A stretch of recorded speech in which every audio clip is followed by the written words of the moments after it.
What's up, Vibe Vault Squad? Buckle up because we're about to ignite the most electrifying debate in basketball history. When you think you've heard every angle and every argument about Michael Jordan versus LeBron James, think again. We're about to throw a new twist into the ring that might just settle this heated debate for good. So grab your popcorn, turn up the volume, and get ready for a wild ride as we dissect the ultimate battle between the greatest to ever hit the court. Let's dive in. All right, folks, let's cut through the noise.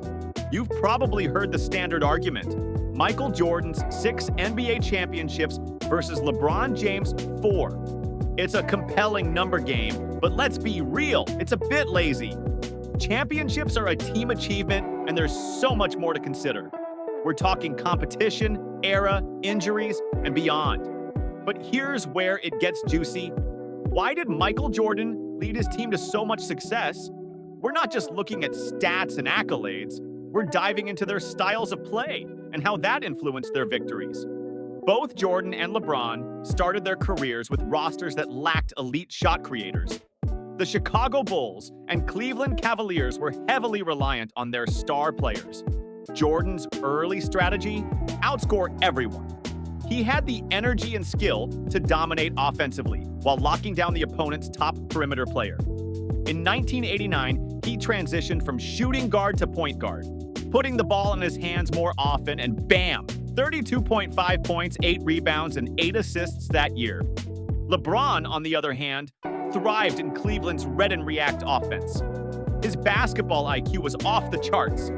He balanced taking over games and involving his teammates perfectly. Cleveland had back-to-back 60-win seasons in 2009 and 2010, showcasing how effective LeBron's style was. Fast forward to the mid-career shifts. Jordan saw Phil Jackson come in with the triangle offense, and players like Scottie Pippen and Horace Grant began to shine. This wasn't just a new coach, it was a new era. Meanwhile, LeBron took his talents to South Beach, teaming up with Dwyane Wade and Chris Bosh. Both players were in win-now modes, but how they adapted to their surroundings tells a different story. Jordan's adaptation to the triangle offense was seamless. He bought into a system that required all 5 players to work in harmony. The result? A dynasty that changed the NBA. In contrast, LeBron's Miami Heat, loaded with offensive firepower, tried to build a system around their stars. They didn't quite hit the mark. The Heat's offensive approach couldn't keep pace with expectations, and adjustments were necessary. Both superstars faced their challenges. Jordan's numbers soared, but he sometimes reverted to his old ways, over-relying on his scoring prowess. LeBron, despite his versatility, struggled to integrate his game with Wade and Bosh effectively. The Heat system, designed to exploit their offensive talent, fell short of expectations, and the adjustments weren't enough to sustain dominance. Jordan's first retirement in 1993 was a shocking twist, but it was his return that truly cemented his legacy. He came back to the NBA in 1995, leading the Bulls to 3 more championships in the latter part of the 90s. During this time, Jordan had to adapt his game to his aging body, which meant changing his playing style. He relied more on his post moves and jump shot while deferring more to his teammates. This adaptation was crucial in maintaining the Bulls' dominance. LeBron, on the other hand, faced his own set of challenges in Miami. The team's initial struggles were well documented. Despite the high expectations, the Heat's early years were marked by growing pains. They had to figure out how to balance the offensive contributions of LeBron, Wade, and Bosh, while also creating a cohesive defensive strategy. The Heat's success didn't come easy, and their journey to championship glory required significant adjustments. Let's talk about system versus star power. Michael Jordan was part of a system that could thrive without him. The Bulls, under Phil Jackson's triangle offense, continued to perform at a high level even with key players missing. This speaks to the robustness of the system and how it could adapt and succeed regardless of individual absences. LeBron's teams, however, were often criticized for being overly dependent on his presence. When LeBron was off the floor, his team struggled significantly. This was particularly evident during the 2015-2017 seasons, where the Cavaliers went 4-23 without him. Even with a roster full of all-stars, the team couldn't function efficiently in his absence.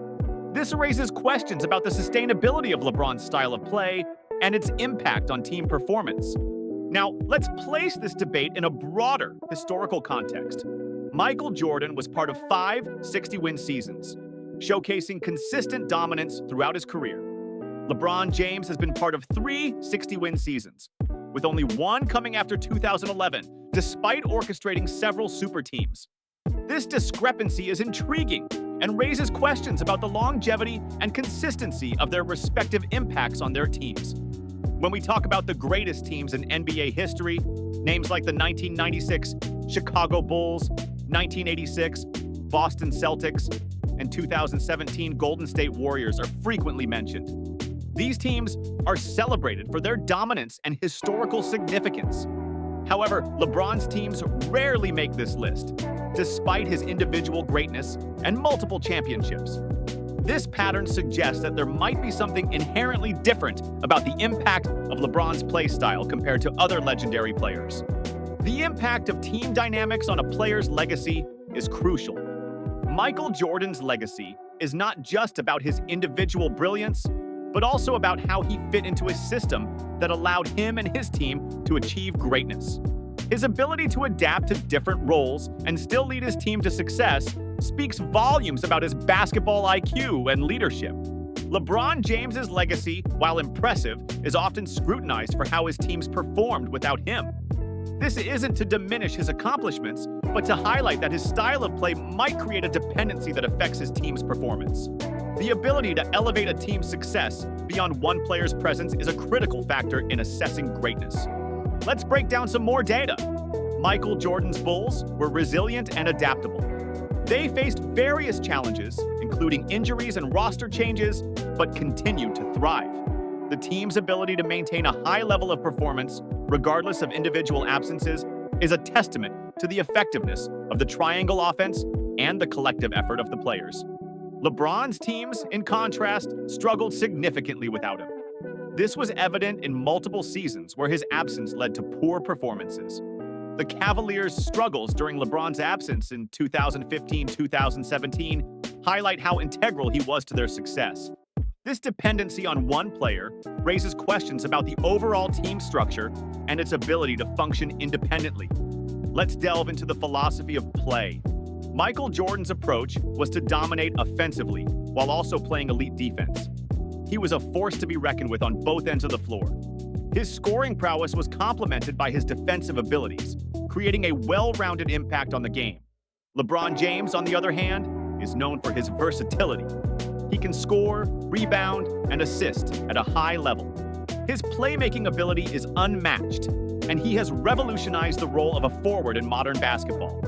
However, his style of play often involves a high degree of ball control, which can lead to a reliance on his presence for offensive and defensive success. As we wrap up this deep dive into the Jordan versus LeBron debate, it's essential to consider what makes a player the greatest of all time. Is it individual brilliance, the ability to adapt to different roles, or the impact on the team's success? Michael Jordan's legacy is built on his individual greatness and his ability to lead his team to championships under a system that thrived regardless of his presence. LeBron James's legacy is marked by his versatility and impact on the game, but his team's performance without him raises questions about the sustainability of his style of play. This doesn't take away from his greatness, but provides a different perspective on what it means to be the GOAT. So, what's your take on all this? Why do you think LeBron's teams underperformed without him?